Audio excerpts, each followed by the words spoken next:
Welcome everyone to the Prem Show. I'm your host, Jason Gore. The Premier League is now starting to shape up with heavyweights clashing, surprise upsets and insane talent. So what's happening in week 3? First game was Chelsea versus Fulham and the game ended 2-0 to the Blues. However, Fulham could have opened the scoring if the VAR room was not monitored by guide dogs. Like honestly, what are we doing here? There is contact but there was no intent. He has to land his foot, like he can't levitate it. Honestly, appalling. Pedro scored a header and Enzo smashed the ball past Leonard to seal the win for Chelsea. Chelsea did deserve the win as they maintained the ball forward and anticipated Fulham's attacks. Sunderland picked up their second win of the season by beating Brentford 2-1.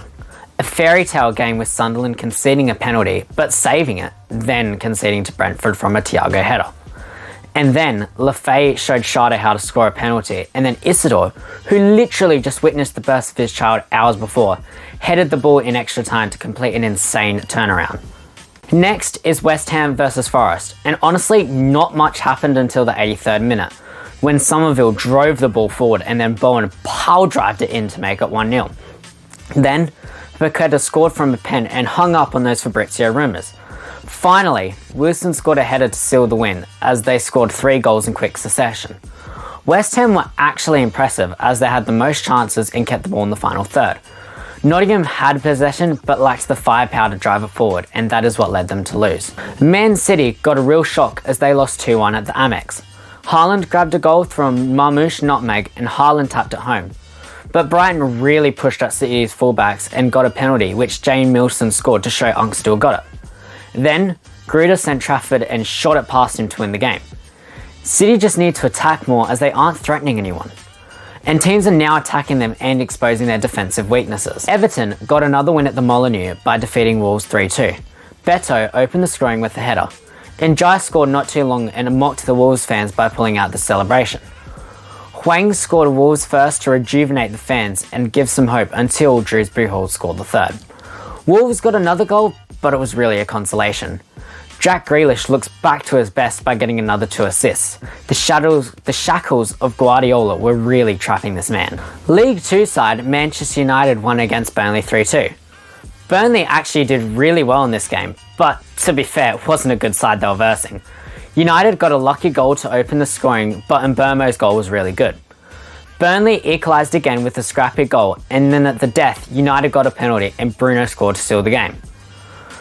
Burnley were okay, but what is going on at United? They've got talent in attack, but their midfield just sucks. And if Amorim doesn't switch formations, then it's going to be a tough campaign again.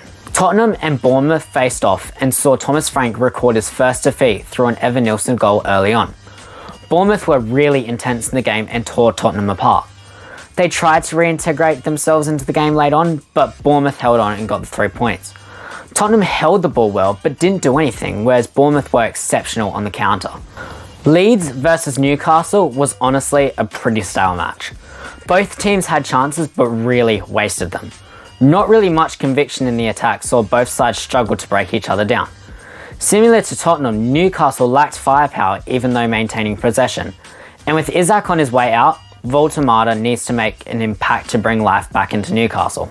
Palace vs Villa away from home, and it was a positive game for the Eagles grabbing a 3-0 win. Mateta scored a pen early on with ease.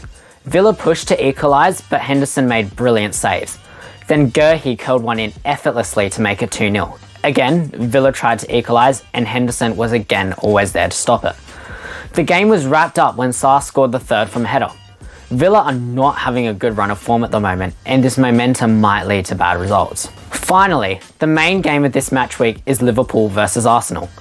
Two sides who are going to be battling it out for the title saw Liverpool win at home due to a screamer of a free kick from Szoboszlai. Both Ekitike and Gyökeres had hard times due to brilliant defensive work from both sides. Liverpool had an earlier goal disallowed due to being offside, and then Szoboszlai scored that free kick, which was honestly insane. Arsenal tried to equalise, but Liverpool did exceptionally well in closing down chances. And Liverpool is going to look even better when Isak arrives to their Avengers level attack.